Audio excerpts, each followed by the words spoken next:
صرف ایک بات جانتا ہوں کہ ہر چیز پر صبر نہیں آتا اور ہر نقصان صبر کرنے والا نہیں ہوتا، مگر وہ جو شارک سے بھی زیادہ قریب ہے وہ جانتا ہے اس تکلیف کو جس سے تم اکیلے لڑ رہے ہو۔ وہ جانتا ہے تمہارے لیے سب مشکل ہے، وہ تمہارے ہر آنسو اور صبر کو دیکھتا ہے، اور یاد رکھو وہ صبر کرنے والوں سے محبت کرتا ہے۔ تو صبر کرو، صبر کبھی رائے گا نہیں جاتا۔ ایک دن اللہ تمہاری ساری تکلیفوں کو تمہاری روح سے ایسے الگ کر دے گا کہ تم راضی ہو جاؤ گے، اور ایسا لگے گا کہ جیسے یہ تکلیف پہلے تھی ہی نہیں۔ اور پھر تم خود سے سوال تو کر کے دیکھو، کیا اللہ کے سوا کوئی بھی ہمارا ہے؟ کون ہے جو اللہ کے سوا ہمیں عطا کرتا ہو، ہمیں شفا دیتا ہو، ہمیں سکون فراہم کرتا ہو؟ کوئی ہے جو ہمارے زخموں پر مرہم رکھتا ہو؟ تو پھر کہاں جا رہے ہو؟ کہاں جا رہے ہو تم اللہ کو چھوڑ کر؟ اس اللہ کو جس کی بادشاہی ہے، جس کے سوا کوئی عبادت کے لائق نہیں۔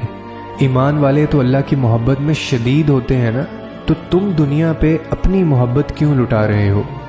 کیا تم جانتے نہیں کہ قدر کرنے والا صرف واحد اللہ تعالیٰ ہے؟ تو کیوں نہیں آتے اس کے در پر؟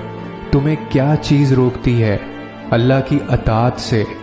اور پھر تکلیفوں سے گزرے بغیر کیسے پتہ چلے گا کہ تمہارا رب مشکلیں دور کرنے پر بھی قادر ہے؟ بن مانگے ہی مل جائے تو کیسے یقین ہوگا کہ تمہارا رب سمیع العلیم دعاؤں کا سننے والا ہے؟ اگر سب تمہارے ساتھ رہیں گے تو کیسے پتہ چلے گا کہ اللہ کے سوا کوئی اپنا نہیں ہوتا؟ ناممکن کی طلب اگر تمہیں نہیں دی جائے گی تو تم ناممکن سمجھ کر مانگنا ہی چھوڑ دو گے۔ تو کیسے پتہ چلے گا کہ اللہ معجزے کرنے پر بھی قادر ہے؟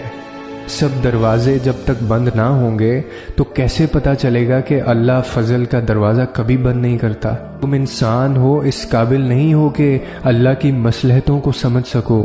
تم ہر حال میں اس پر یقین رکھا کرو، تمہارا رب وہی ہے جس نے سمندر کے بیچ سے موسیٰ علیہ السلام کے لیے راستہ نکالا تھا، ابراہیم علیہ السلام کو آگ اور یونس علیہ السلام کو مچھلی کے پیٹ میں محفوظ رکھا تھا۔ ہاں، تم ابراہیم علیہ السلام اور موسیٰ علیہ السلام اور یونس علیہ السلام نہیں، مگر تمہارا رب تو وہی ہے نا جو پیغمبروں کا تھا۔